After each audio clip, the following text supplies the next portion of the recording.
This is the Palin Update on Mama Grizzly Radio. I'm Kevin Scholla in the new Full Battle Rattle studios. And Lena Dunham has been, as I say, praised, rewarded, and the media just has this great big yawn when it comes to covering she or others that we have heard about on the liberal side of issues. Not all of Hollywood is nuts. It's true. We show you that here each and every week with the thoughtful commentary of Tanya Crow and Kelly Carlson. And today, more proof that not everyone who acts is as out of touch as Lena Dunham or Chelsea Handler. The original Buffy the Vampire Slayer, Kristy Swanson, is here.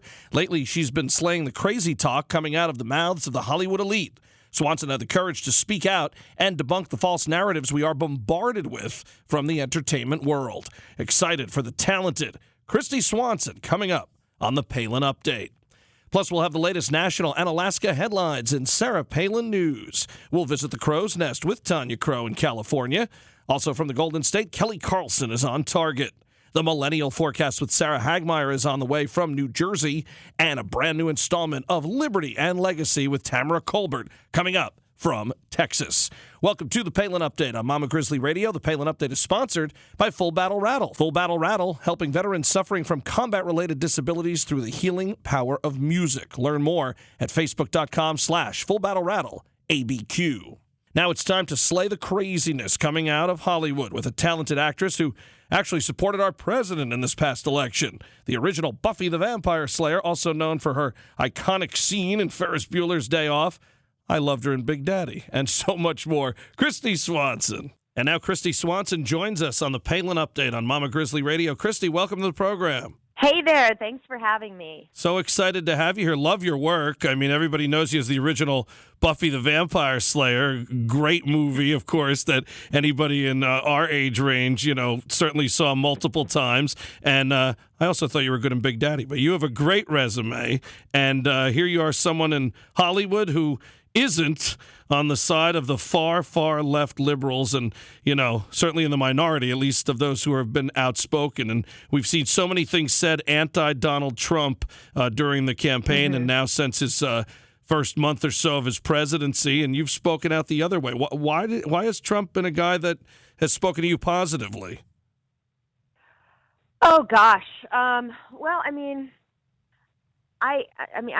I kind of came out, publicly about my feelings about being on the side that I'm on. And I don't know. I got sick and tired of the double standard, especially in my business.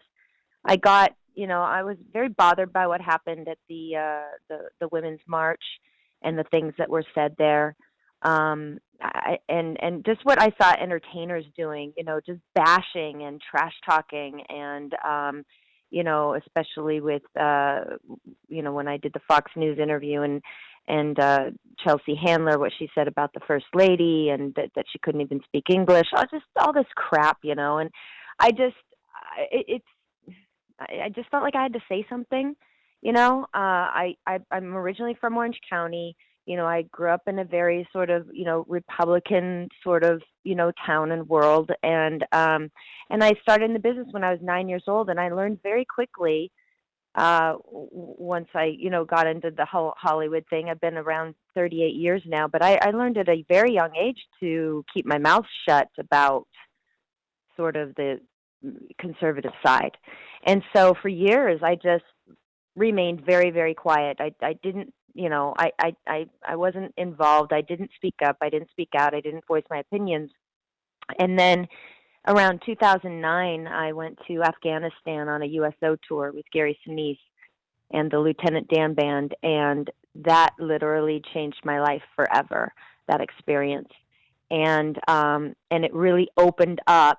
And also becoming a mother too, as well, in 2007. I think that just really opened me up to being more concerned about, issues and laws and our country. And I don't know, everything sort of changed, and I started just coming out more and talking more and having more friends. And I just this last year, just the election and everything, and just I feel like the entertainment business is, I think it's great for us to, encourage people to vote, absolutely, but I don't think that it's our business or our thing to tell people how to vote.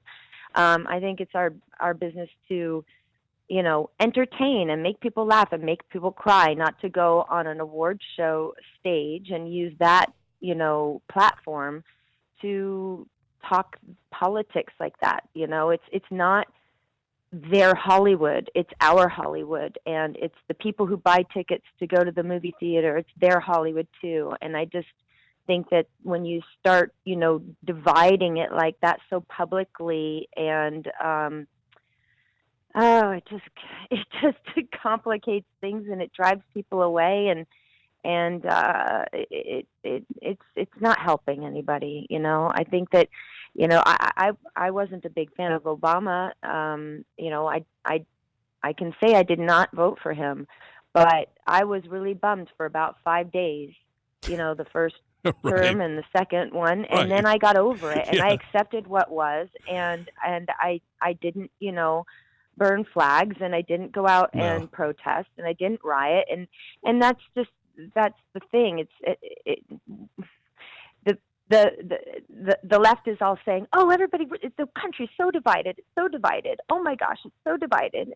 It's like, you know what? We've always been divided. It's just that you didn't realize it because the right never rioted or did things. Like we remained quiet all these years. We just accept what is, and we move on. A few people might say a few things about some issues or stand up for a few things, but it doesn't get as ugly as it is right now. Well, it never has. You're right, and you make a lot of great points. I mean, first off, what you just said, as I went off on a tangent there. Sorry. No, I mean what you first what you finished with, as far as our reaction. I mean, I just talked about this the other day. I mean, even if Hillary would have won, and the disaster that was Barack Obama, my day would have been the same today. I would have coached 2 basketball games and taken my daughter to a birthday party and be talking to you tonight. Yes. So I mean, you're right about not burning flags and defecating on police cars and whatever else is going on. It's unbelievable. Luckily you're not alone. We have proof of that on this program. Tanya Crow of Knots Landing fame, a show that you appeared on a few times, here every week with her commentary. Kelly Carlson of Nip Tuck also, speaking out for conservatism and common sense. And it really, it's good to hear voices like yours, Kristy. But I think your best point is, saying, when you became a mother, because I felt the same way as being a dad. My kids are 8 and 6 now, and my daughter was born a few months before Obama won, and I remember sitting there going, "Oh my goodness, the baby will be 8 if this clown is in for 8 years, and well, she's 8, and he's out." But you look at that, and you just wonder, how can someone with kids vote for these policies? Open borders, bringing in more danger to people, especially children. It's amazing that someone can have that mindset yet be a parent. I'm flabbergasted. I just am. And, I'm 47 years old. I'm, born in California, Southern California, lived here my whole life. I've lived in this country, 47 years. And, when it comes to, the big topic right now, and everybody's going crazy about terrorism and the ban and the travel ban and this, that, and the other, and how could you call it, radical Islamic terrorism, and everybody's all upset. And I don't know. I mean, as long as I've been around in this country, we've never tolerated radical anything. Right. We didn't tolerate KKK. We didn't tolerate, when I was in my early 20s, the Crips and the Bloods and all the gang violence. We didn't tolerate, any radical Christians and cults and burning them down in Waco. We didn't tolerate anything radical. I don't care what religion you were or color or anything like that. It just wasn't tolerated, and we shut it down. And so how is this, any different? This is radical terrorism coming from these other countries into our country. We need to shut it down. And that's it. It's that simple. And we always have. And I don't know why people are protesting against it. When you hear the Chelsea Handlers and the Lena Dunhams and the rest that, say these outrageous things, and they get these crowds and the pink hats and people having their kids out there in these hats and the whole thing. What exactly are they even talking about? First of all, when they did this, the man was in office, a few days. Secondly, what rights have been stripped from anyone? And yet people are out there, falling for this, going for this, kind of like how they did to get Obama in twice, because they listened to Beyonce and Matt Damon instead of common sense and the Constitution and everything else. Mm-hmm. Chelsea Handler, like when heard that, why did her comments, upset you so much? Or Madonna, burn down the White House, bomb the White House, these types of things. Here you are in Hollywood and an actor, and, you took a stand and people appreciate it. I did, but, by default, it's not like I, saw what she said on TV and then called up Fox News and said, I need to say something. I actually saw what she said, and all I did was tweet something in response to it, right? That was sort of sarcastic. I just said, way to go, Chelsea. Thanks for making Hollywood look so good, right. Stark. But you know what's, that's all I said. But Kristy, what's crazy? I know, but that's Tucker's calling me. But that's what shows what's so crazy about this. You point out this, which is clearly far left crazy talk. And you're one of the few of all the actors and all the entertainers who would say anything. That's what's so insane. Forget about the people that actually believe socialism and, they're so far off. We know, okay, fine, but you know what you're getting. It's the people who are so scared to say a word, and the fact that, let's find the first celebrity that tweets anything that's the opposite. And, that's what they did. I mean, we were happy because we like you anyway, but it was just like, Joy Villa wearing the dress at the Grammys. I mean, they have to find someone to say, can we get, one against this whole, group of Hollyweird? Yeah. I mean, Joy is awesome. She's, I just met her today, actually, and she's incredible. I mean, I love her. She's so courageous. Absolutely so courageous. And I think that, it's this double standard in Hollywood. And everybody's so afraid. And it's, there are a lot of Republicans or conservatives in Hollywood, from LA to New York, and there's thousands of them. They just don't, and I'm not talking actors, I'm talking people in the business, whether they're producers, writers, directors, camera guys, lighting guys, they're there. It's just that they keep their mouths shut because they could lose their job. And that's insane. It's just crazy. Absolutely crazy. Yeah, because I've got friends that are on the left, and I love them to death. Of course. I'm super close with them, and I don't hate them or not want to have dinner with them or not want to work with them just because we don't think the same politically. I don't care about that stuff. I have tolerance. Well, you saw what happened, though, Kristy. I mean, everyone was super nice for the last few months of the campaign because they really thought Trump was going to lose. So it was very easy to say, my silly conservative friend down the street.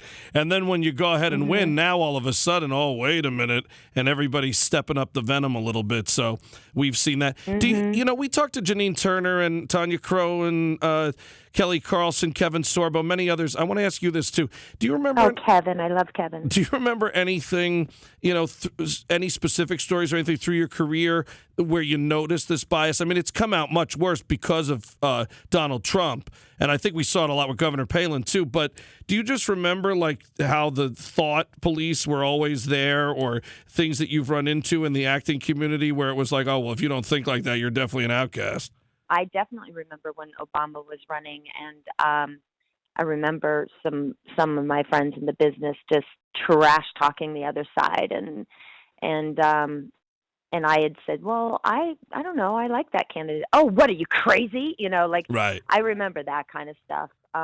That feeling was there. That sentiment was always that you knew that, like, if you said something that wasn't liberal, you're definitely going to get at least a look or a snicker or whatever. Yeah. I had a real feeling that the polls were off for Trump because I noticed that nobody, like when people are running, that people like have, things in their lawn, like a sign for either Hillary or Trump, or a sticker on their car, during the elections. That's usually how it goes, depending on who's running. But this term, it wasn't like that. Nope. Nobody had stickers. I know. Nobody had anything on their lawn. Very, very, very, very few. Like very few. I agree. From what I could see No, from where I live. And here you are in a state that went strongly for Clinton. I'm in Pennsylvania. We flipped this year and actually went for Donald Trump. And it was the same thing here. You noticed... my daughter's school, for example, I kid you not, the bad news, I think we were the only car with Trump stickers. The good news, I didn't see any with a Hillary sticker either. So it was definitely an odd situation. And, you were seeing... But it was very telling. Yeah, very much. Very much. And you said something's up. Yeah. When people were asking me a couple days before, how's he going to do? I'm like... Well, they're telling you he's not going to win. I go, but there's something happening right here. And you go to these rallies and you see, the admiration and the excitement and the togetherness and people knowing that they're doing things, for the country. It's not just about the president. It's about the entire movement. And, people are excited. And, if they keep wearing the pink hats and going bananas, I think they're going to clinch it for him in 2020 pretty early. But that whole thing was also just... That was what do you call it? It was all misleading. The whole women's march. It wasn't. I felt like they were using the women to do a march that ultimately was an anti-Trump march. Right. So they were using the female gender to get this Trump, because they couldn't call it an anti-Trump march. Well, but that's what they do, and unfortunately they're masters at it, and people fall for it because they have the media behind them. It looks like the numbers are bigger than they are. The constant, the thing you're seeing now, this campaign of no hate here. You see signs on the lawn. It's written in 7 languages. This is a shot at the immigration deal. Now, when you say things like no hate, well, anyone would go, well, of course, no hate is a good thing. But then you look into what they're really trying to say, and you're like, well, wait a minute, that's crazy, and you're putting us at risk. But that's what they always do. They use, politicians are masters at this, this will help children. So everyone says, well, oh, that's good. And then you look at it, and it's a terrible piece of legislation or whatever. So these buzzwords that they like to use, pro and con. Right. Call people a racist if you disagree. Call them a, sexist, xenophobe, whatever. I've been, ever since I did the Fox News interview, I've been called a racist, a bigot, a homophobe, a Nazi, affiliated with Nazis. Of course. Yeah. It's weird. It's really weird. Wow. And one more thing on the signs and stickers, we had our sign taken off I don't know, like 12 times. Cops have come out so many times. And meantime, when my kids saw a Bernie sign or a Hillary sign, we'd laugh and we'd say, well, those people are completely out of it. But I would never, ever let them even think of the idea of defacing someone's property or doing something like that. So that's been going on for years, too. Absolutely not. Yeah. That's crazy. What do you think Buffy would have a harder time with, the vampire deal or like some of the members of Congress and some of these disruptors and protesters? Who's scarier? Oh my gosh. Well, I'm no vampire expert, but I see where you're going with this. I don't know. I don't know how to answer that question. I'm not even thinking Buffy right now. I'm just thinking about my own thoughts. So you are. What would Buffy do? I don't know. She would be like. Well, who's scarier though? Who's scarier though? A vampire or a one of these Trump disruptors? I think they're pretty almost even Steven in a way. All right. And hey, for the record, we are for legal immigration from Transylvania, but legal. I am for legal. My husband is a legal immigrant, or he's a legal. He calls himself a legal alien. He has a green card, and he had to go through a massive process to get that done. And he actually got it done before we got married because he wanted to come here on his own merit for what he does for a living and just do it that way rather than through marriage. So he's here legally, spent a lot of money and a lot of time and a lot of effort getting it done. And, he pays his taxes and But he's very frustrated with all the people who get to be living here for free, and he's like, well, if they're gonna give them all, green cards or what, he goes, then shouldn't they pay me back for everything that I went through? That's right. You know what I mean? Well, we spoke about this, fair, right? Yeah, 2 weeks ago on this show with the designer of the Joy Villa dress, with Andre Soriano, whose family came from the Philippines, and Gabby Mercer, who's been here, candidate in Arizona from Mexico. And these people, they're more fired up than anyone because they did it the right way, the hard way, the real way. I've had the honor of being able to MC some naturalization ceremonies in New Jersey. And let me tell you, you don't find more patriotic people than legal immigrants. They come in, they study, they work. And I mean, just think of it. I mean, you're doing everything by the book, and then somebody's here and it's like, oh, please, here's your cell phone and health care and Happy Meal and car, and you're good to go. And, ridiculous. And but then on top of that, they want us to change our laws to them. Well, I don't know. Kristy, we're very proud of you and happy that you did this. And I know you don't think it's a big deal because you're just being normal. But in today's day and age, normalcy is rare. And we're happy about it because, people are so scared and hiding in the corner and cowering. And instead of speaking up, when I told my kids when the sign got stolen so many times, why do you put it back every time? It's not about the stupid sign. It's about these people are trying to bully you out of your First Amendment rights and things like that. And, when people like you speak out who have a platform, it's great. So thanks for that, and thanks for being with us. And you know what? You always make me laugh in Big Daddy every time we watch it. Oh, thank you. That's a funny movie. It's a good one. Thank you. Laugh every time. I mean, it's just absolutely ridiculous, but I love it. Speaking of laughter, that's the other. I think we need to just, I don't know, keep our heads strong and stay strong, but always keep laughing. Always have a sense of humor about even what's going on. You know what I mean? Just always keep laughing. She's Kristy Swanson. She's hard to stump, but, the whole vampire protester analogy, she's going to think about that now forever. I love it. Thanks, Kristy. Awesome. Thanks. For more on Kristy Swanson, head to KristySwansonOnline.com. Now it's time for Sarah Palin news, headlines, and more about Governor Palin. Todd Palin returns from the Iron Dog race safely, and Governor Palin applauds all of the racers. The inside dope on how inside dopes, a.k.a. lobbyists, work. The media ignore ISIS to bash Trump instead. Alan Combs passes away, and liberals attack him after his death. An amazing joint session speech by the president, and Governor Palin takes notice. The brave wife of a fallen hero is backed by Trump, Palin, and America. But some liberals, including a Hillary lackey, take pot shots at the widow. Truly sick. Remembering Andrew Breitbart 5 years after his death. Palin can relate to the treatment Jeff Sessions is experiencing. Another Palin grandchild is on the way, and now we know, boy or girl. Crazy chicken lady acts like a turkey. You gotta see this one. One Democrat U.S. Senator actually speaks some common sense despite no support from his own party. Biden family gets a free pass while Palin's and Trump's are continuously scrutinized. President Trump accuses his predecessor of wiretapping. Huge rallies in support of the president.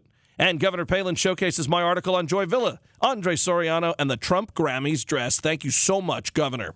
To read about all these stories, visit the Mama Grizzly Radio Facebook page. To see any of the governor's posts in their entirety and to read her devotionals, visit Sarah Palin's Facebook page. Follow her on Twitter at Sarah Palin USA. And don't miss the news, sarahpalin.com.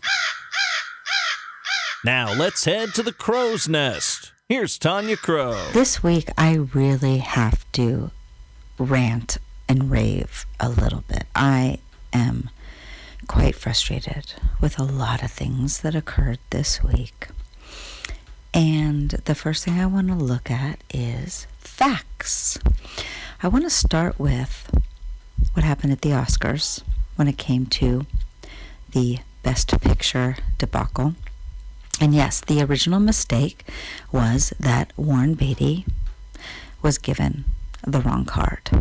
But what he did with it, what he did with that mistake, nobody seems to be even addressing or reporting on that. So I kind of want to look at it because when it comes to the left-wing victimization mentality, it was on full display. Here he opens up the envelope and he sees very clearly that it's the wrong card. And he proceeds to take his time out thinking that somebody was going to come out to rescue him. He proceeds to look behind Faye Dunaway for a last little glimpse into the wings to see if anybody would come out to rescue him, and they don't, because nobody knows of this mistake as of yet. And all he had to do was simply man up, be a true man and a true hero, and fix the problem. Hey guys, I got a wrong card here. But instead, he threw a grenade into Faye Dunaway's hands and allowed another human being to take the fall and do nothing about the circumstance that he was handed. He couldn't deal with it. Another thing this week, when it came to Jeff Sessions and how the Democratic Party in the government and the media is treating this whole situation, when the facts are he answered the question that was asked of him. Period. End of story. And to think that there are tons of people out there that are allowing this charade to go on, especially when it comes to Jeff Sessions, and using him as a pawn to continue this insane narrative about the Russians and the Trump administration and originally the Trump campaign, when the real story is that there is a silent coup that is going on behind the scenes to try to take down the government that was elected and put into power by the people for the people on November 8th.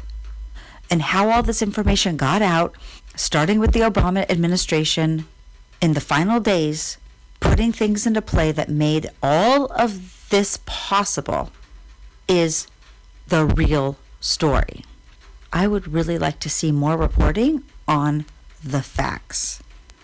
This is Tanya Crow with Mama Grizzly Radio. Tanya Crow on Mama Grizzly Radio. More from the Crow's Nest next week. Now, on Target with Kelly Carlson. Thanks, Kevin.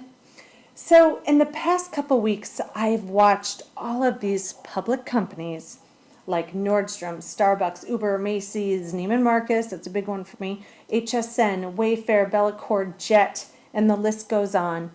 I've watched these companies bail on the Trump brand, whether it's Ivanka's, whether it's the Trump home goods or the Trump men's clothing line.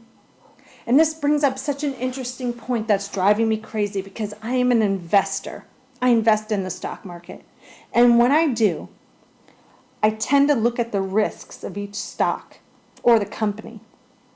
Mutual funds are another thing, which is a collective, of stock. But I'll tell you what, if I was a shareholder in Starbucks or Macy's or Neiman Marcus or HSN, I'd be really upset right now, because they are publicly dropping Trump for political reasons.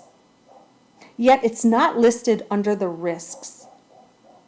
If you go to the SEC website, you read the risks of each company that you choose or maybe are looking at to invest in. Don't you think nowadays, with this shenanigans going on, that should be listed under the risks? Because if I invested in Neiman Marcus, who once held and sold Ivanka's jewelry, or Nordstrom, who sold Ivanka's shoes, dropped Ivanka or the Trump brand because of political reasons, and the sales went down. And we know they did, because when they dropped her merchandise, Amazon skyrocketed to number 1. Wouldn't you be upset if you were a shareholder and that's not listed under the risks? I want to know if my public company, public, not private, public company, was taking a political position and jeopardized my investment for their opinion. kind of goes against what it's supposed to do, right? Do you think maybe it's time we contact the SEC and say, hey, you know what?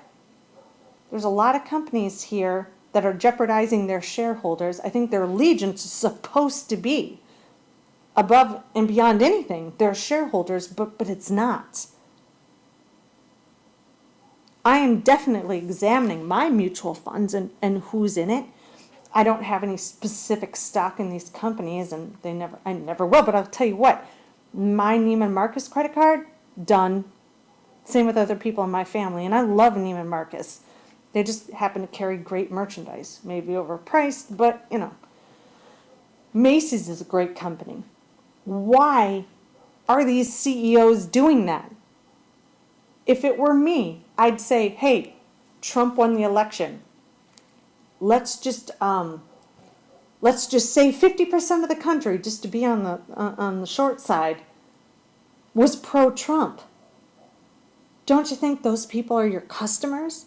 Yet you choose to voice your opinion against it and jeopardize your shareholders.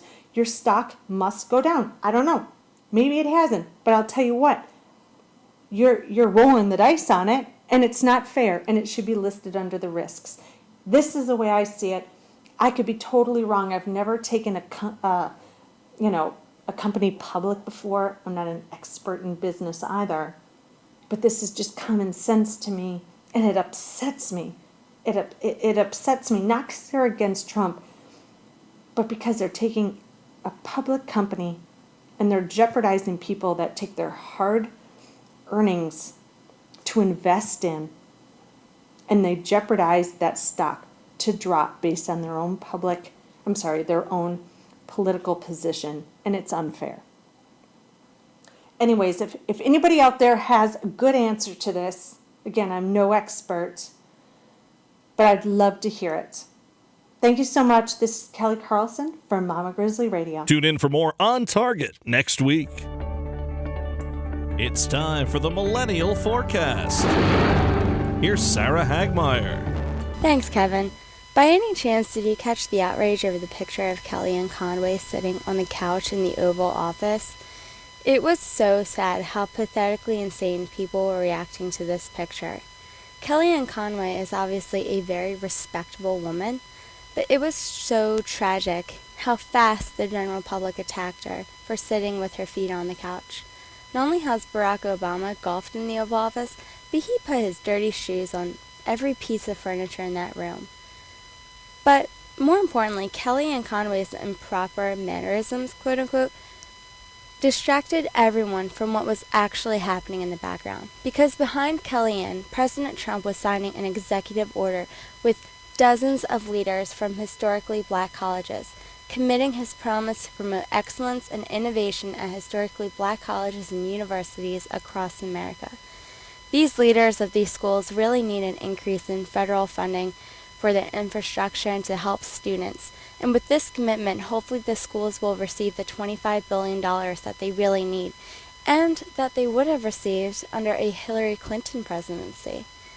However, of course, the liberal media wouldn't report this, and they will only flood our feeds with fake news and a lousy distraction. It's repulsive how malicious mainstream media can really be, and how naive the millennials who fall for it. A lot of millennials, especially the anti-Trump snowflakes, who are in college right now, but probably didn't even hear about this executive order that will help the historically black colleges. I suppose in the future, millennials won't even bother to pay more attention or even Google what happened in the background of the trending photo. Yet they are the same people who claim that Donald Trump is racist. It's no wonder that we are the generation that's so incredibly misinformed. For Mama Grizzly Radio, I'm Sarah Hagmeyer, and that was your Millennial Forecast. And next week, we'll have a new edition of the Millennial Forecast right here on the Palin Update.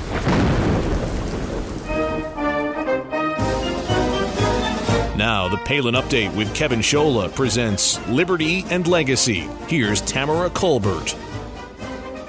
This week, I am compelled to share something that no one else in the mainstream media and pretty much neither Fox or anyone else is covering or talking about. On his Thursday show, Mark Levin outlined the known steps taken by President Barack Obama in his last months in order to undermine Donald Trump's presidential campaign and then his administration. Levin, as we know, doesn't mince words, and he doesn't on his show either.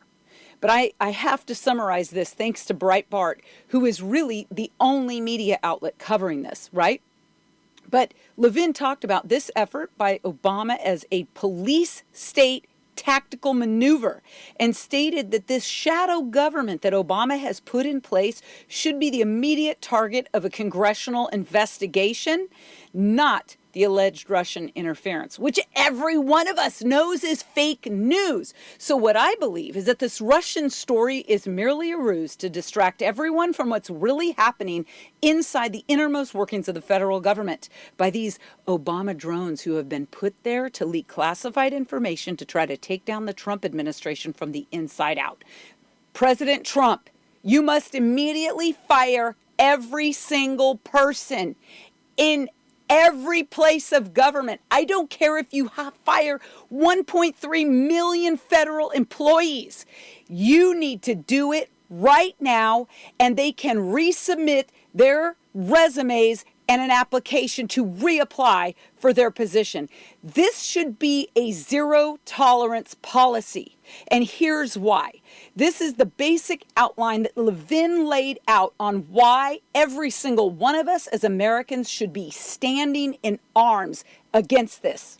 June 2016, the Obama administration files a request with the Foreign Intelligence Surveillance Court, FISA court, asking if they can monitor communications involving Donald Trump and several advisors. The request is uncharacteristically denied. July 2016, WikiLeaks releases the first emails from the Democrat National Committee showing this concerted effort to prevent Senator Bernie Sanders from winning the presidential nomination. October 2016, John Podesta emails are released by WikiLeaks with batches rolling out daily until the election, and of course, Hillary blames Trump and the Russians.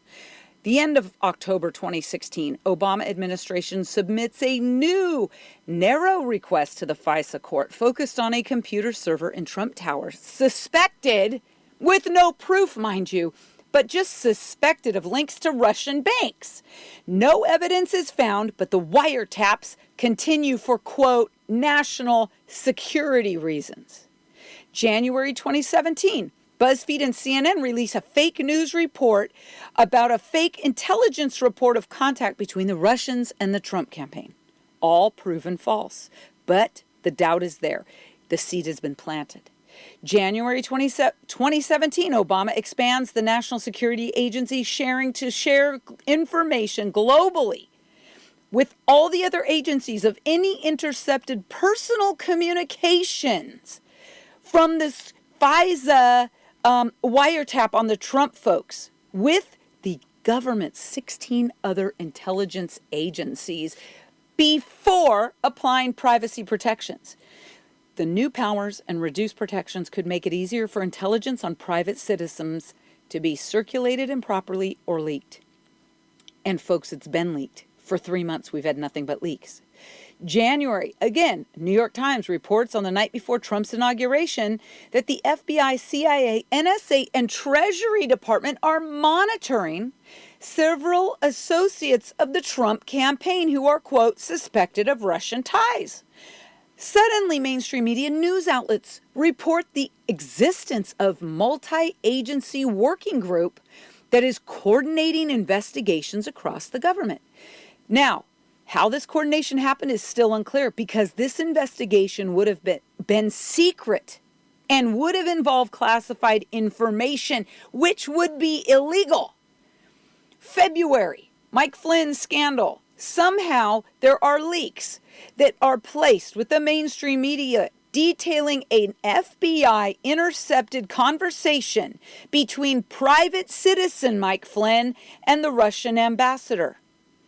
February, more New York Times claims that 4 current and former officials report anonymously, of course, that the Trump campaign had repeated contacts with senior Russian intelligence officials.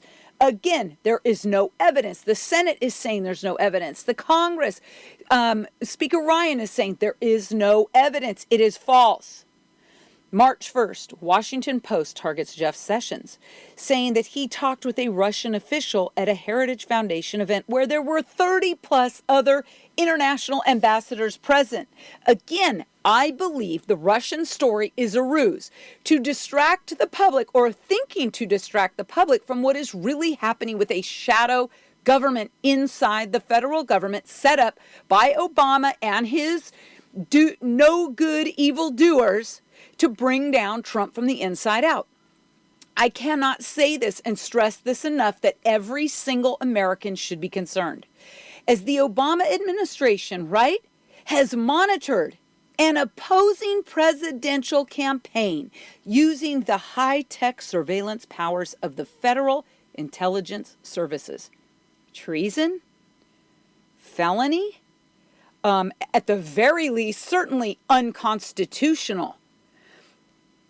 Folks, this has all been approved, schemed, and launched by then President Barack Obama. His fingerprints are all over it. Why isn't he in an orange jumpsuit, in jail, waiting a trial? This is ridiculous. At the very least, he should be charged. And what about Loretta Lynch, the former Attorney General?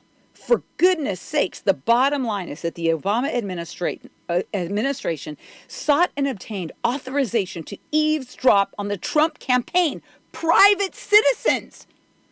And they continued to monitor the Trump team even when no evidence of wrongdoing was found. Then they relaxed the NSA rules to allow evidence to be shared widely within the government, virtually ensuring the information, including private conversations of private citizens, would be and could be leaked to the media strategically. Mark Levin called this a silent coup, shadow government, whatever you want to talk about. However you want to call it, this is what Obama has left intact. Asking Republicans to investigate should be the very minimum that each of us is calling this week, asking them to get a handle on this.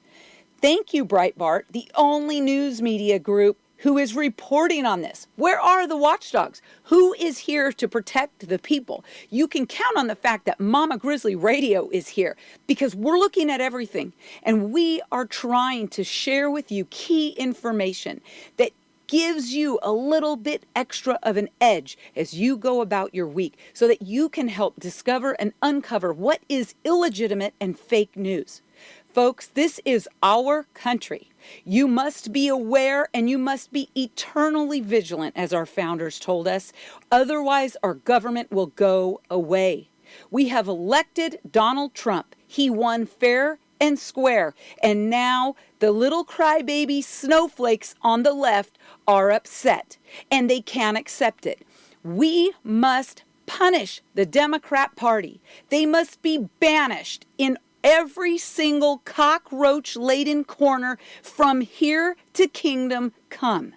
They should have no part in this nation, in governing whatsoever. And it should be our job as citizens to continue to move the Congress towards a full investigation. This, ladies and gentlemen, makes Watergate look like a kindergarten project. Thank you very much. This is our government. This is why I am involved in the Article 5 Convention of States project call for a convention of states, an amending convention, so that we can once and for all fix the structures of the federal government that will last generations, not just one administration. It is time. We must do more than drain the swamp. We have to fill the swamp in with concrete. We have to fill that swamp in so that it can never, ever grow with fungus and slime and disgusting, malformed entities. And you all know who I'm talking about. This is our country. It's time to take it back. Be aware, be concerned, call your congressman, call your senator this week, and let them know You want this investigation to go immediately. And of course, stay tuned to Mama Grizzly Radio. Tweet me this week at Tamara Colbert so I can hear what your thoughts are. And of course, have a blessed week. Stay vigilant. God bless you, and God bless the United States of America. I'm Tamara Colbert for Mama Grizzly Radio. Tamara Colbert in Texas. Tune in for more Liberty and Legacy next week. And to learn about Convention of States, head to conventionofstates.com. The Palin Update, including Liberty and Legacy, the Millennial Forecast, On Target, and the Crow's Nest, is on demand and available for download. So just head to mamagrizzlyradio.com, pick the show you want to hear, and you can listen anywhere, anytime. Well, that'll just about do it for this edition of the Palin Update on Mama Grizzly Radio. Visit mamagrizzlyradio.com for continuing coverage of Governor Palin. Also, like Mama Grizzly Radio on Facebook and follow on Twitter at Mama Grizz Radio, at Kevin Scholla, at Tamara Colbert, at Tanya Yoga 13, at S Hagmeyer 2, and at FBR ABQ. And I'm doing some writing for Breitbart News. Go to Breitbart.com and search Kevin Scholla. I'm also contributing to SarahPalin.com. Please check out my latest piece this week. Honored to be working on the governor's new site. I want to thank Tamara Colbert, Tanya Crow, Kelly Carlson, Sarah Hagmeyer, and everyone here at Mama Grizzly Radio. Thanks to Kristy Swanson, and thank you for listening today. A special thanks to our sponsor, Full Battle Rattle. Visit Facebook.com/Full Battle Rattle, ABQ. The Palin Update is produced by Lena Anderson, the Andy L. Kramer, and Lori Ann Lewis. Please be sure to join us again next time for another edition of the Palin Update right here on Mama Grizzly Radio. I'm Kevin Scholla. Have a pleasant day.